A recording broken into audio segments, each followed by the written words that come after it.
Tu crains quoi? Alléluia. Qu'est-ce que tu crains? Qu'est-ce qu'il y a à craindre? Qu'est-ce qu'il y aura à craindre? Personne ne peut te faire peur. Le Dieu qui a parlé va accomplir. Assieds-toi sous l'onction, que cette parole reste sur ta tête. Voilà pourquoi certaines choses, mon frère, moi je refuse ça. Je ne sais pas quelle est ta foi, mais moi certaines choses je les refuse. Par exemple, le fait d'être malade, moi je refuse ça. Ça ne veut pas dire que je ne tombe pas malade, hein, mon frère. Attention. Certaines choses, si on te les dit ici, tu fouilles. Mais je refuse ça. Je refuse d'être alité. Je refuse d'être interné. Never. Ah non. Je refuse ça. Pourquoi? Parce que c'est ma foi. Tout dépend de la foi de celui qui porte le problème. Est-ce que quelqu'un m'entend bien? Prie pour ton âme et qu'aucune réalité ne dépasse ta vérité. En cette saison, Dieu a placé des limites que ta foi va sauter. Je reprends la phrase. En cette saison, Dieu, pas le diable, il a placé des limites que ta foi va traverser. Parce qu'il y a des limites que Dieu place. Il ne les place pas pour que tu restes là. Il les place pour que tu manifestes la foi.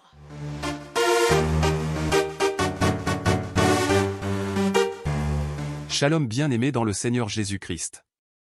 Aujourd'hui la servante de Dieu Joël Gloria Cabassel, pasteur principal de l'église Assemblée évangélique Nouvelle Alliance de Kinshasa, parle de ce que Dieu t'a promis se réalise toujours, avec ou sans les larmes. Il suffit seulement de croire. Tu as un grand Dieu et tout est en son pouvoir. S'il t'a promis une chose, rien ni personne ne pourra l'empêcher de la réaliser. Alors, ne sous-estime pas sa puissance. Ce projet a peut-être l'air trop difficile ou trop grand pour toi. Mais si Dieu décide que tu vas le faire, alors tu y arriveras. Abonnez-vous, aimez et partagez afin d'apporter l'évangile de Jésus-Christ aux nations car il y aura plus de joie dans le ciel pour un seul pécheur qui se repent. Que la bénédiction de Dieu soit votre partage dans le nom puissant de Jésus-Christ. Amen. Nous allons commencer par le premier verset et nous allons les lire. Je vais vous laisser le temps de les trouver à chaque fois et nous allons lire la parole. Qu'est-ce que cette écriture ou ces écritures disent?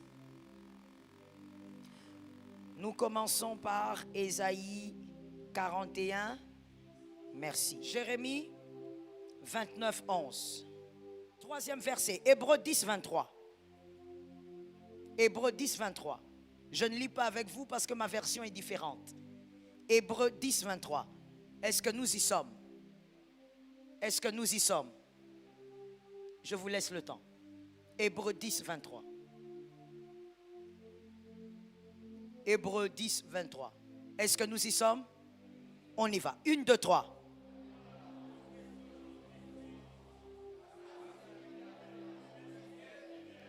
Nous reprenons l'écriture.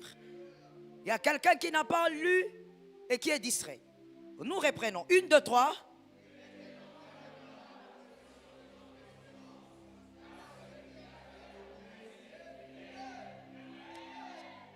Retenons fermement, dans ma version, l'espérance que nous proclamons. Retenons fermement, car celui qui a fait la promesse ne s'accomplira pas parce qu'elle a été faite à la montagne. Ce n'est pas Mangengenge qui a une onction. Il n'est pas sur une montagne, il est à l'intérieur de toi. C'est celui qui a parlé qui a une onction. 4e verset. Ésaïe 43, 2. Il faut bien lire ça. Ésaïe 43, 2. Ésaïe 43, 2. Ésaïe 43, 2. On y va. 1, 2, 3.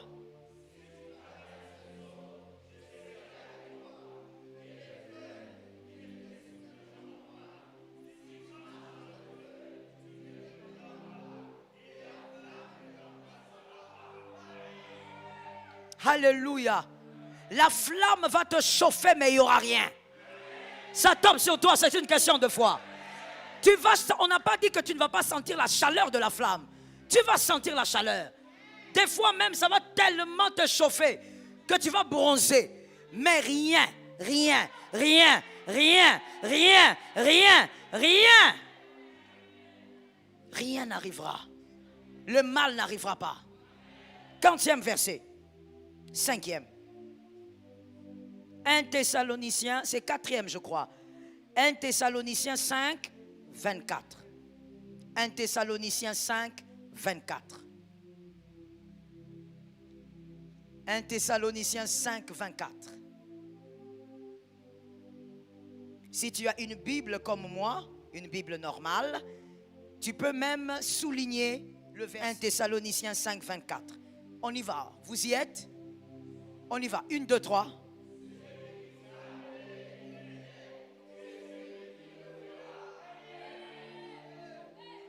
That is powerful.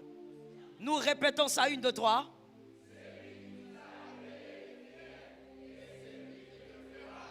Qui le fera? Celui qui nous a appelés. Ce n'est pas toi qui le feras, mon frère. Ça ne sert à rien d'être orgueilleux. Celui qui amènera ta soeur là-bas, c'est celui qui l'a appelé. Que quelqu'un dise, il y a un Dieu qui m'a appelé. Parle avec autorité, dis-moi, il y a un Dieu qui m'a appelé. Nombre 23, 19. Nombre 23, 19. Nombre 23, 19. Oh, je m'attache à cette parole. Nombre 23, 19. Est-ce que nous l'avons trouvé? Je bénis les personnes qui sont derrière là, en face de moi. Je sens une onction là-bas. Ceux qui sont derrière, dernière rangée, à partir de l'arrière. Dernière, deuxième, troisième, jusqu'à la quatrième. Le Saint-Esprit, je viens un arc-en-ciel là-bas.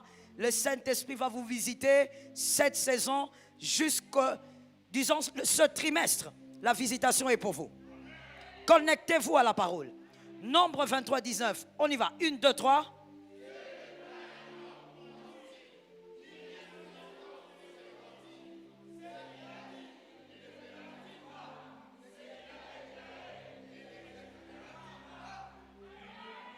Il l'accomplira. Toi, tu mens, Dieu ne ment pas. Joël peut mentir, Dieu ne ment pas. Il n'est pas un fils. Ce n'est pas un fils d'homme. Celui-là qui est venu, c'était quelqu'un d'autre. Josué 21, 45. Josué 21, 45. Josué 21, 45. Abandonner ce Dieu est une folie. Lâcher Dieu, c'est une folie. Abandonner Dieu pour le matériel, c'est une idiotie. Tu ne peux pas lâcher Dieu. Ni pour la femme, ni à cause d'un homme, ni à cause des enfants, ni à cause des biens, même pas à cause de la santé. Donne un amen que tu guérisses. Tu ne peux pas abandonner Dieu. On y va. 1, 2, 3.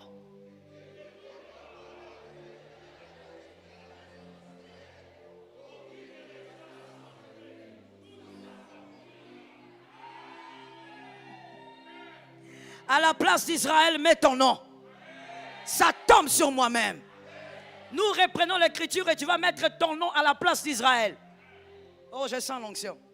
Je sens une onction d'évangélisation. J'ai envie de sortir d'ici et d'aller annoncer la bonne nouvelle en route. Josué 21, 45. Mets ton nom à la place d'Israël. 1, 2, 3.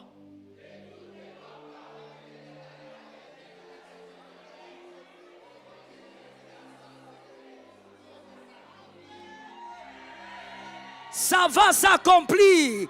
Je déclare, ça va s'accomplir. Même si ça fait 30 ans, ça va. Plus le vin vieillit, plus il est meilleur.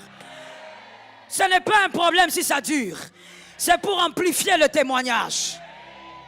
Dernier verset, AG 2.5. AG 2.5.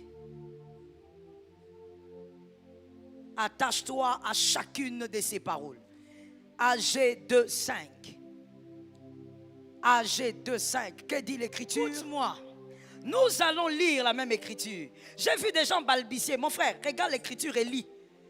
Tu as appris à l'école la lecture à haute voix, non? Il faut lire.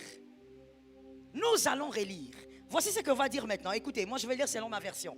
Et voici ce qu'on va dire avec ta version. Tu crains quoi? Alléluia. Qu'est-ce que tu crains? Qu'est-ce qu'il y a à craindre? Qu'est-ce qu'il y aura à craindre? Personne ne peut te faire peur. Le Dieu qui a parlé va accomplir. Assieds-toi sous l'onction, que cette parole reste sur ta tête. Dieu parle. Et quand Dieu parle, c'est pour accomplir. Pourquoi Dieu parle? C'est pour manifester sa puissance. Pourquoi Dieu parle? C'est parce qu'il t'aime. Et j'espère que tu écris. Parce que c'est culturiste de terminer comme ça. Pourquoi Dieu parle? Mais parce qu'il t'aime. C'est une affaire d'amour. Pourquoi Dieu parle? Mais parce qu'il veut manifester sa puissance. Il veut que l'on sache que toi tu marches avec un Dieu. Pourquoi Dieu parle? Parce qu'il veut arroser ta vie. Il veut que ta vie soit différente. Mais voici une chose importante. Dieu ne parle pas sans laisser le temps au diable de parler aussi. Et le diable ne parle pas avant Dieu. Parce que le diable n'a rien à dire. Le diable ne parle que sur ce que Dieu a déjà dit. Voilà pourquoi à chaque fois que le diable te combat, il attend que la promesse arrive. Le diable attend toujours que la promesse arrive. Oh mon frère, ne sois pas un bébé spirituel comme ceux qui disent comment je viens de prier et puis j'ai des combats. Comment je viens de la retraite et puis j'ai un accident. Comment je viens de donner telle offrande et puis je suis combattu. C'est ça même la vie d'un élu. Donne un amen normal. C'est ça même la vie d'un élu. Le serpent parle après Dieu. Le serpent ne parle pas avant. Et je répète, pourquoi il ne parle pas avant? Parce qu'il n'a rien à dire. C'est Dieu, quand il libère la promesse sur ta vie, le serpent a maintenant le courage de parler. Et je veux te dire pourquoi est-ce que Dieu laisse le temps au serpent de parler. Comme dans Genèse 3, 1. Pourquoi? Mais parce qu'il y a deux raisons. La première raison, c'est que Dieu doit démontrer au diable que tu es capable d'être loyal. Toi, tu es créé de chair et de sang, mais il doit démontrer au diable qui a un esprit éternel, normalement, que toi, tu peux résister à ces tentations. Oui, Dieu veut démontrer au diable que tu l'aimes, tu le suis par amour et non par intérêt. Parce que le diable, depuis toujours, a toujours brandi une chose. L'homme suit Dieu par intérêt. Voilà pourquoi quand il vient devant Dieu pour parler de Job, il dit, non, cet homme t'aime parce que tu lui as tout donné. N'est-ce pas que si tu arraches à l'homme tout ce qu'il a, il va te régner. Est-ce que dans cette salle, il y a le profil que le diable a présenté? J'interdis que tu sois comme ça. Tu n'es pas comme ce qu'il a déclaré. Toi, tu suis Dieu par amour. Donne un amen que tu sois délivré. Tu suis Jésus par... Tu ne suis pas Jésus à cause du matériel. Avec ou sans maison, on suit Jésus. Avec ou sans enfant, on suit Jésus. Avec ou sans mari. Avec ou sans femme. Parle avec autorité. Avec ou sans voiture. Avec ou sans argent. C'est Jésus qui compte pour nous. Le diable doit parler et Dieu lui laisse l'espace. Et le diable peut parler pendant 2 ans. C'est-à-dire, Dieu a promis, mais le diable s'organise et il bloque. Et Dieu lui laisse bloquer. Le diable peut parler pendant 5 ans et Dieu lui laisse faire. Ce n'est pas qu'il est plus fort que Dieu. Dieu lui laisse tout concours. Rien ne peut arriver sans que Dieu ne le permette. Dieu lui laisse faire parce que Dieu veut lui démontrer que malgré tout ce que tu manques, tout ce que tu attends, tu es resté fidèle à lui. Tu es capable d'être loyal envers lui. La deuxième raison, elle est très simple. Dieu laisse le diable parler parce que le diable doit voir avec ou sans lui, ça s'accomplira. Il faudrait que les hommes aussi voient qu'avec le diable ou sans le diable, ça s'accomplira. Pour celui qui n'a pas compris, avec les batailles ou sans bataille, ça s'accomplira. Avec les larmes ou sans les larmes, ça s'accomplira. Même sans les vêtements, tu vivras la gloire de Dieu. Est-ce que quelqu'un m'entend bien?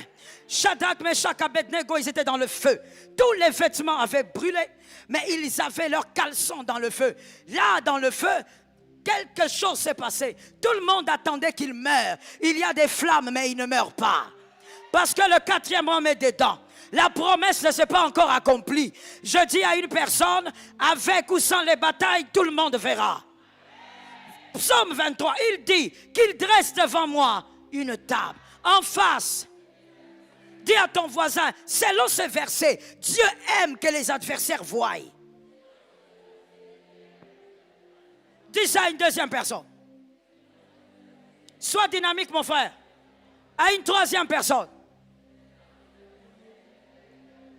Selon ce verset, Dieu aime que les adversaires voient. Ils doivent voir que c'est l'Éternel qui est Dieu. Ils doivent voir que ce ne sont pas les trompes qui gardent les enfants. We praise the name of Jesus. Ils doivent voir que ce ne sont pas les sémences qui donnent les bébés. Au-delà de ça, il y a un Dieu. Il y a un Dieu. Il y a un Dieu. Il y a un Dieu. Au-delà de tout ce qui est humain, je me rappelle encore. Il faut que ce témoignage soit entendu un jour à ma campagne. Je me rappelle encore de cette femme. Je suis allé prêcher en Côte d'Ivoire. Elle devait m'interpréter. Pendant qu'elle m'interprétait, bizarrement, jusqu'à la fin de mon séjour, elle n'est pas venue me voir pour me dire: pasteur, j'ai un problème de fécondité. Pasteur, voilà, j'ai attendu plus de 7 ans. Elle n'est pas venue me voir même une seule soirée. Je dis à quelqu'un, la foi, elle est bizarre. Mais je veux que tu dises aussi à un frère, la foi est la chose la plus difficile dans la foi. Dis à 3 personnes, la foi est la chose la plus difficile dans la vie chrétienne.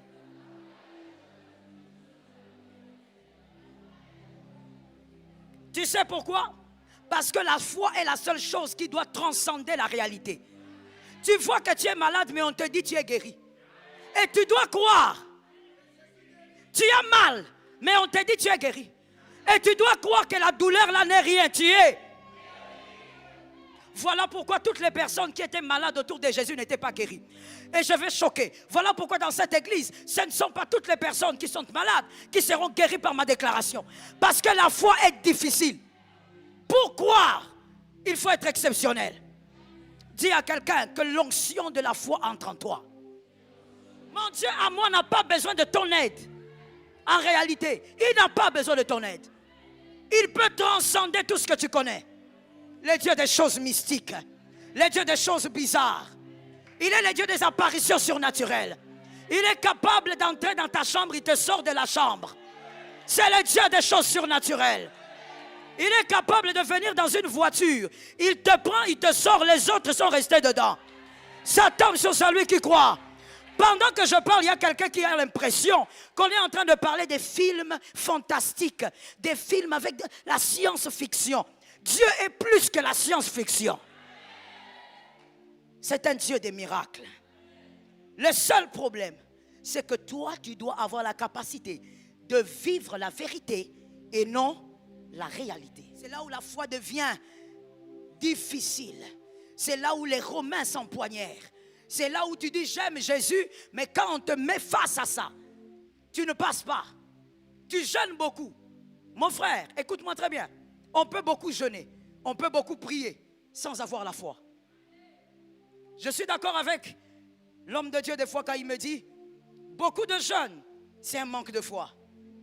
Et très souvent il me dit ça pour me décourager. Oui, je sais, je connais déjà les stratégies. Des fois il me regarde, il me dit Joël, tu jeûnes beaucoup parce que tu n'as pas la foi. Je lui dis non, c'est pas ça, c'est ça. Mais moi-même avec du recul je sais que beaucoup jeûner peut aussi être l'expression d'un manque de foi. Tu crois que Jésus agit parce que tu jeûnes? C'est faux.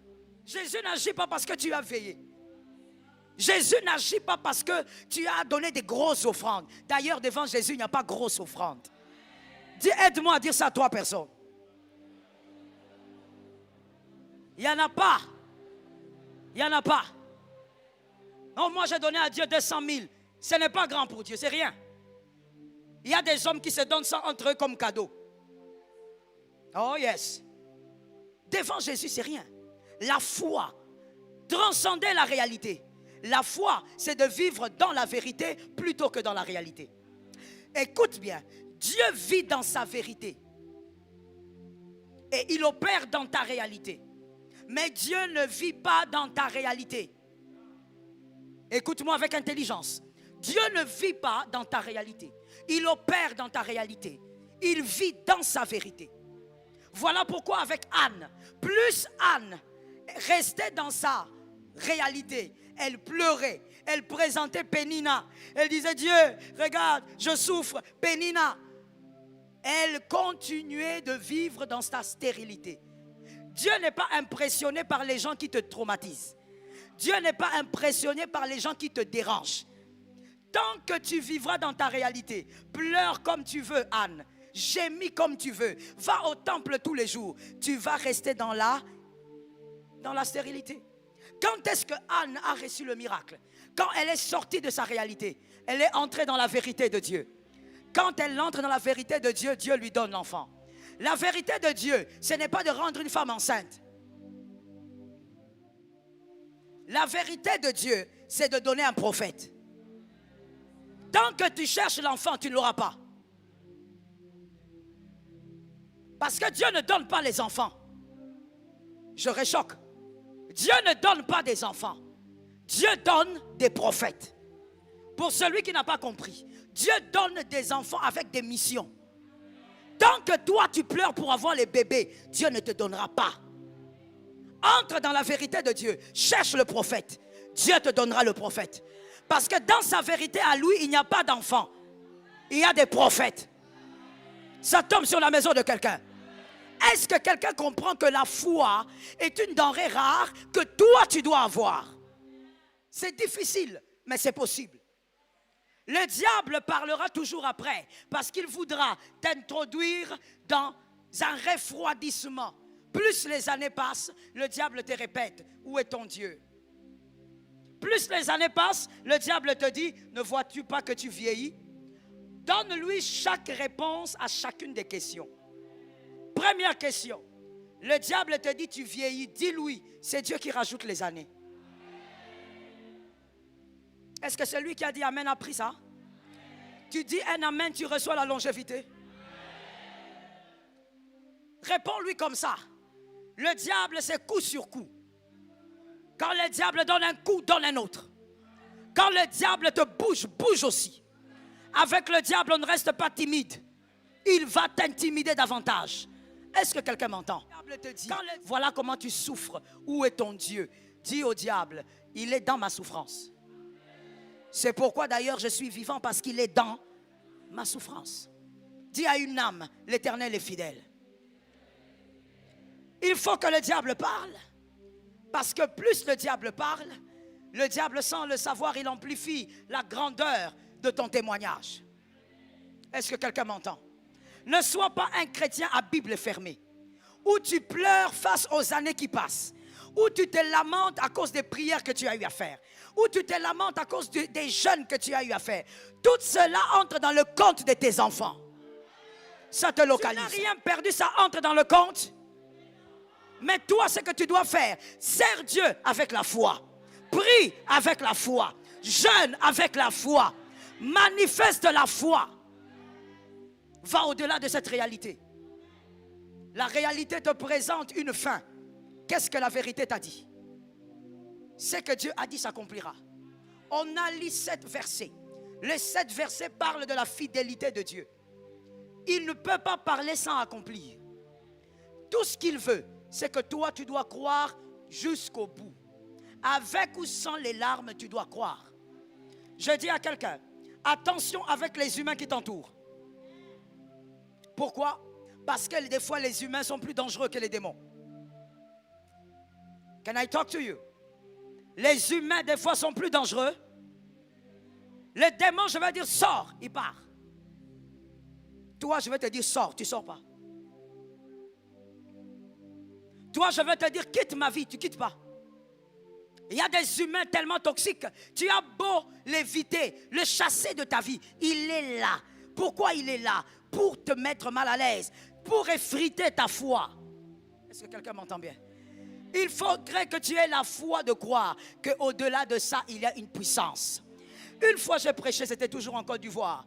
Je crois que ce témoignage-là est aussi en ligne. J'ai prêché à une soirée. Pendant que je prêchais, une sœur a été saisie par l'onction et la délivrance a commencé. Et à la fin, elle est allée parler au service d'accueil. Elle a dit qu'elle recevait Jésus. Elle a décidé de recevoir Jésus et d'abandonner les rites du python parce qu'elle était dans une sorcellerie, dans une magie où il servait le python. Elle était comme l'épouse de ce python. Et elle a dit, je vais abandonner ces choses. Je veux recevoir Jésus. Le dernier jour, on a prié pour elle. Et quand j'ai regardé la fille, je lui ai dit, tout ce que le serpent dira après, il est un menteur. Elle m'a dit, des fois, j'ai l'impression d'écouter. Il me dit qu'il va me tuer. Je lui dis, la vie et la mort sont entre les mains de Dieu. Je dis à une âme, ce que Dieu veut faire avec toi, il le fera. Cette saison ne doit pas passer. Dis à 3 personnes, je crois et je crois fermement. Aide-moi à dire à 3 personnes. 2 Corinthiens 5, 7. 2 Corinthiens 5, 7 dit, nous marchons par la foi et non par la vue. Si tu marches par la vue, tu es enfant de Dieu, tu vas mourir. Tu vas faire un AVC. Tu vas mourir de crise cardiaque. Parce que tout ce que tu verras dans ta réalité, ça sera des choses que le diable va manipuler pour doter la foi que tu as. Vis par la foi. Dieu a dit, je m'épanouis, même si je n'ai rien en poche maintenant. On a dit, je m'épanouis ou je m'épanouirai. Je m'épanouis. Dieu a dit, je suis guéri, je considère que, même si je sens la douleur dans le corps, je le confesse. Pourquoi? Je dois vivre par la foi. Je ne marche pas par la vue. Mon frère, fais attention avec celui qui est à tes côtés. Parce que celui qui est à tes côtés peut te surprendre dans 5 heures. Tout peut arriver. Et tout dépend de sa foi. S'il croit même dans 5 heures, quelque chose peut se poser dans sa vie. Est-ce que quelqu'un m'entend bien? Quelque chose peut démarrer dans sa vie. Je dis à une personne, n'attends pas de vivre la foi comme celle de ton frère. La chose qui alimente notre foi, parmi les plus grandes, il y a aussi l'expérience vécue. Si tu as vécu des choses avec Dieu, il y a des choses que tu ne peux pas lâcher. Est-ce que quelqu'un m'entend bien? Oui, des fois tu t'enfermes dans ta chambre, tu déprimes, tu te décourages, parce qu'il y a des choses que tu n'as pas vécues avec Dieu. Si tu vis certaines choses avec Dieu, tu refuseras de croire en la réalité. Est-ce que quelqu'un m'entend bien? Tu vas décider de croire en la vérité que Dieu a cachée quelque part. Oh, we praise the name of Jesus. Une fois, c'était un culte. C'est quoi? C'était un jeudi matin. Nous prions, nous déclarons. Et à un moment donné, je vois une femme. Je dis, il y a une femme enceinte. Je donne les détails par l'esprit. Et la femme vient. Je regarde la femme venir. Elle avance tout doucement, puisqu'elle était au-dessus. Et je regarde, je dis, dans ton ventre, il n'y a plus de bébé. Alors qu'elle était grosse comme ça. Je dis, il n'y a plus de bébé. L'enfant là est mort. Et quand elle avance, elle pleurait. Et puis elle dit au service d'accueil, effectivement, à l'hôpital, on m'a dit hier que l'enfant n'était pas en vie. J'ai dit, il y a un Dieu quelque part. Tout dépend de la foi de celui qui porte le problème. Est-ce que quelqu'un m'entend bien? Prie pour ton âme et qu'aucune réalité ne dépasse ta vérité. En cette saison, Dieu a placé des limites que ta foi va sauter. Je reprends la phrase. En cette saison, Dieu, pas le diable, il a placé des limites que ta foi va traverser. Parce qu'il y a des limites que Dieu place. Il ne les place pas pour que tu restes là. Il les place pour que tu manifestes la foi. Moi, ça m'étonne beaucoup. Mais comme je le disais, je comprends. C'est une question d'expérience. C'est que tu n'as pas vécu avec Dieu, tu auras du mal à l'avaler, à le digérer. Lorsque ton enfant tombe malade, ça m'étonne beaucoup les parents qui ont le premier réflexe. On court à l'hôpital. L'enfant peut mourir en chemin. L'hôpital n'est pas la garantie de la guérison. Je ne détruis pas les hôpitaux, je sais que la science vient de Dieu. Mais je dis, chaque chose doit être à sa place. L'hôpital n'est pas la garantie de la guérison. Et d'ailleurs, je ne connais pas un médecin qui guérit. Tu vois comment tu réagis en retard? Je n'en connais pas. Tu en connais, toi? Si tu en connais, il faut nous donner le nom. Nous tous, on va commencer à aller là-bas. Et même si c'est cher, on va dépenser. Parce que lui, n'importe quelle maladie, il va nous guérir. C'est quel médecin? Aucun médecin n'est guéri. Comment tu peux être si pressé? Dès que l'enfant tombe malade, toi, tu oublies même qu'il y a un Dieu qui existe. Tu oublies qu'il y a des choses qui émanent des batailles. Mon frère, le mystique existe. La sorcellerie existe. Le pouvoir maléfique existe. Toi, tu transportes l'enfant, tu cours chez le médecin. Et si le médecin qui recevait l'enfant était aussi dans la mission? Le diable a ses voies. Et Jésus a ses stratégies. La première chose à faire, l'enfant tombe malade. Même si c'est la nuit, même si c'est le matin. Tu regardes l'enfant, tu dis au nom de Jésus. Au nom de Jésus, je déclare la guérison. Est-ce que quelqu'un m'entend? Une fois, pendant qu'après une maladie que ma fille avait eue, On est rentré à la maison, j'ai commencé à prier. J'ai dit, moi, tous mes enfants sont nés, je n'ai amené personne à l'hôpital. Je ne connais pas cette histoire, Seigneur. Ça ne peut pas commencer. Et le Seigneur m'a dit, à telle heure, mets-toi à genoux ici, je te parlerai. Je me suis mise à genoux, j'ai commencé à prier. J'ai commencé à parler en langue, j'ai prié. Et pendant, je ne sais pas, peut-être 2 heures de prière, parler en langue, Dieu ne me disait rien. Lorsque Dieu te dit qu'il va parler et que toi tu es à genoux pendant 2 heures, il ne te dit rien. Tu te lèves ou tu continues? Toi-même tu te connais, voilà pourquoi tu es resté calme. Moi aussi j'aurais fait la même chose, mais seulement avec Dieu j'ai appris qu'il faut continuer. Parce que quand il te dit, il va te parler, ça ne veut pas forcément dire qu'il va te parler quand toi tu as chronométré. Tu peux faire aussi 5 heures de prière, il ne parle toujours pas. Alors continue. Et moi, quelque chose aussi que je comprise par rapport à la prière, qui prend longtemps dans le temps, Dieu est en train de te remplir d'une onction. Il y a un pouvoir peut-être que tu manques face à la bataille. Il veut te remplir. J'ai prié, Dieu ne parlait pas. 2 heures après, il ne parle pas. Je me suis mis à adorer le Seigneur. Et après, j'entends le Saint-Esprit me faire dire, non, Joël, c'est pas comme ça. Rentre en langue. Je suis rentré en langue. J'ai continué à parler en langue. Et puis le Seigneur me dit, maintenant, dors.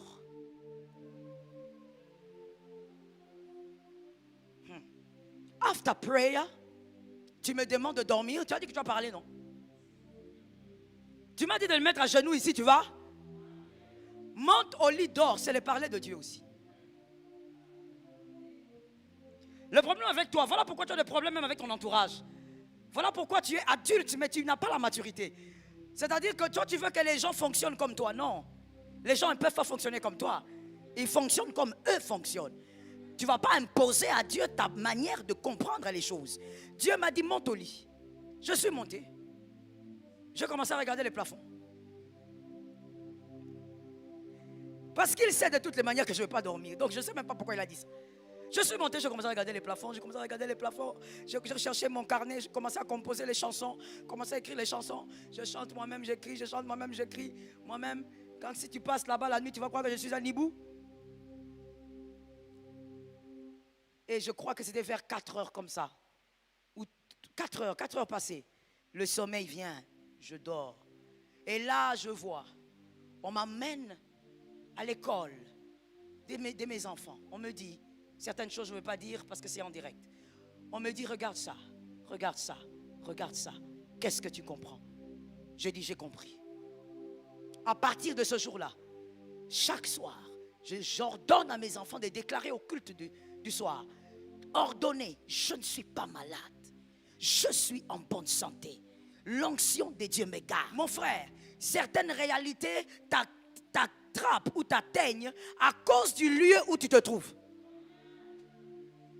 Ne vis pas cette réalité-là au nom de Jésus. Il y a une dame qui me disait dernièrement, elle m'a beaucoup fait rire. C'était pendant Exode 7. Pendant que j'entrais, elle me salue et puis elle me dit, tu sais pasteur, moi je suis telle. Je suis une fille de ma campagne, je suis née ici, j'ai grandi ici. Elle a commencé à me citer les noms de ses amis qui ont grandi à ma campagne. Et puis elle me dit, tu sais, comme toutes les femmes de ma campagne, nous qui sommes nés ici et qui avons grandi ici. Tu vois mon âge, je ne suis pas mariée, mais j'ai autant d'enfants. Donc nous c'est comme ça, on n'est pas mariés, mais toi-même tu sais pourquoi. Toi-même tu connais l'histoire, tu connais nos parents. Il y a des réalités à refuser au nom de Jésus. Ah!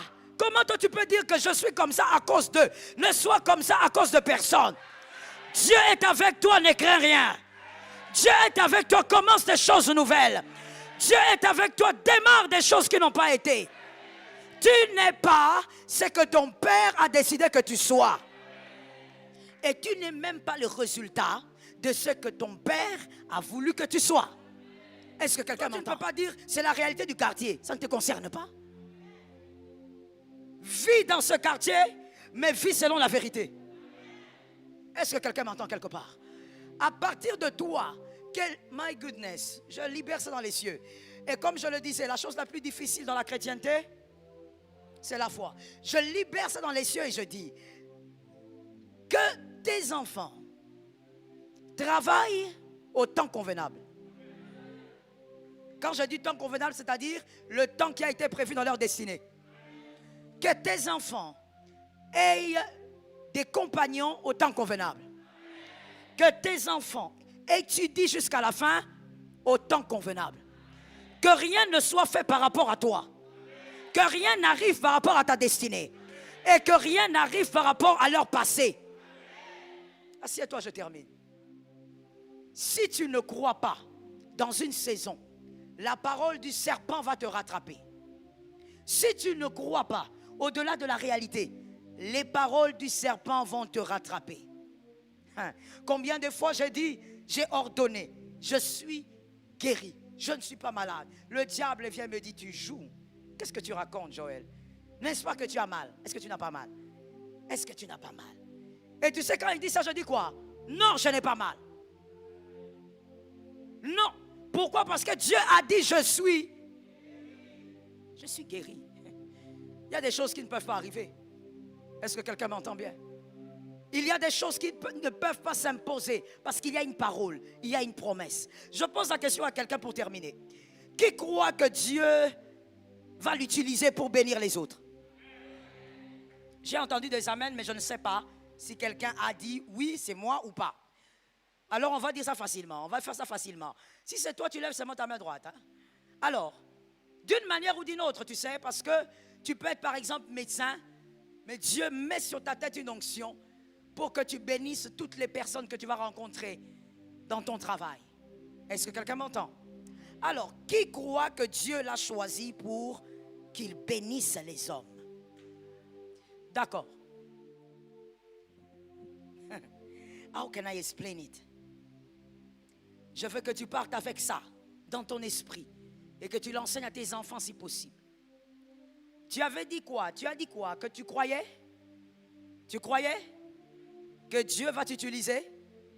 Qui croit qu'il est le choix de Dieu? D'accord. Qui croit que Dieu l'a choisi pour des missions de gloire? Voilà pourquoi certaines choses, mon frère, moi je refuse ça. Je ne sais pas quelle est ta foi, mais moi certaines choses je les refuse. Par exemple, le fait d'être malade, moi je refuse ça. Ça ne veut pas dire que je ne tombe pas malade, hein, mon frère. Attention. Certaines choses, si on te les dit ici, tu fuis. Mais je refuse ça. Je refuse d'être alité. Je refuse d'être interné. Never. Ah non. Je refuse ça. Pourquoi? Parce que c'est ma foi. Tu vois, Dieu, il revoit tout ça sans que je ne m'arrête. Ça tombe sur la maison de quelqu'un. Que ça soit ta part pour 2024. Dieu peut changer le cœur pendant que tu marches. Dieu peut toucher au cerveau pendant que je parle. Dieu peut toucher aux pieds pendant que tu marches. Dieu. Le miracle qu'on a vécu la semaine passée. Non, pas la semaine passée, la semaine avant. Théma, c'est l'autre semaine là, non. Une dame qui est venue au culte paralysée. Tout ça, ça ne bougeait pas. On l'a, je ne sais pas, transporté ou comment, je ne sais pas. Pendant la louange, mon frère, ne joue pas avec la louange. La foi peut passer par des choses folles. Dis à ton frère, ça peut être fou. Il faut bien lui dire parce que peut-être en cette saison, il verra des choses bizarres. Dieu va lui demander des choses bizarres. Ne cherche pas mon numéro de téléphone. Quand Dieu te demande ça, fais ça. Dis à celui qui est derrière toi, ça peut être une chose folle. Oui, mon frère, ça peut être quelque chose de bizarre. Comme l'apôtre avait dit ici pendant Exode 7, l'une de mes filles avait toujours des problèmes. Toujours des problèmes. Problème de tête, problème de ceci, problème. Moi, je dis, mais ça, c'est quel corps qui tombe toujours malade comme ça? Vous savez, il y a des gens qui sont bien. Moi, je ne peux pas supporter de commencer tout le temps. Je suis mal. Mais où est mon Dieu? Si Dieu est un Dieu, on doit le connaître. Il est le même Dieu. Il est le même hier. Soit tu le crois, soit tu ne le crois pas. J'ai dit à ma fille, j'ai dit, écoute, va monter dans la chambre des filles. Dors là-bas. Dors sur ce matelas-là. Et puis tu descends. Et je lui ai dit, pour booster sa foi, je lui ai dit, tout ce qui est chez moi a l'onction. Monte là-bas. Elle est montée. Et même, moi aussi, j'avais même oublié. Or, elle est allée dormir là-bas. Je ne sais pas, c'est pas possible. Ah mon Dieu, il y a des choses, hein. Elle est allée dormir. Moi, j'ai vaqué à mes occupations. C'est un moment, Daddy me dit, mais elle est où ta fille? Je dis, elle est où? Elle est déjà partie. Non, elle dort. Elle dort. Je suis allé là, j'ai dit, maman, lève-toi et marche. C'est une affaire de miracle. Tu es venu commencer à dormir ici. Et depuis ces jours-là, la douleur est partie. Comme elle doute, elle a souvent un esprit de doute là. Elle est allée faire des examens. Il n'y avait plus rien. Rien. Dieu va te demander des choses folles. Mais est-ce que tu es... Vous savez, il y a des gens qui me disent, maman, pourquoi Dieu va durer comme ça? Mais est-ce que Dieu peut te faire confiance? Est-ce que Dieu peut te demander une folie et tu vas le faire? La foi a un prix. Yes. Tu dois avoir une dose de folie. Est-ce que si Dieu te demande maintenant là, est-ce que tu vas le faire? Tu veux le Dieu de grandes choses, mais il agit avec des foi folles. Est-ce que quelqu'un m'a capté? Qu'une personne dise à son âme, ce que Dieu m'a promis s'accomplira. Tu as parlé en français, maintenant fais parler ta foi. Dis ce que Dieu m'a promis s'accomplira. Tiens-toi debout de là où tu es. Nous allons prophétiser 3 fois. Et nous croyons que Dieu est fidèle. Nous avons lu la parole elle est vraie. Nous avons lu la parole ne ment pas.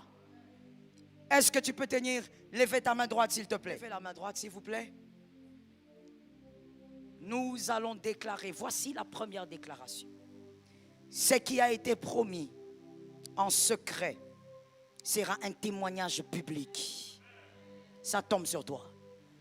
Nous allons le déclarer 3 fois et je te laisse le couloir parce qu'il s'agit de tes promesses. À toi de parler. Au nom de Jésus. On y va. 1, 2, 3. Au nom de Jésus. Ça tombe sur toi. Prophétise, approprie-toi de la phrase. Marazakayabashe. Alléluia.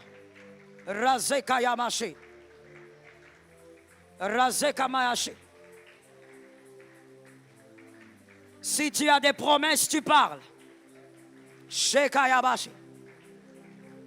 Razekayabashe. Yerosayama. Merci Saint-Esprit. Lève tes 2 mains de là où tu es, s'il te plaît. Nous allons déclarer 3 fois. Mon frère, on n'est pas en train de parler, on est en train de déclarer. Nous allons déclarer 3 fois et ensuite, libre à toi d'écouter le Saint-Esprit et de parler. Nous déclarons, je n'ai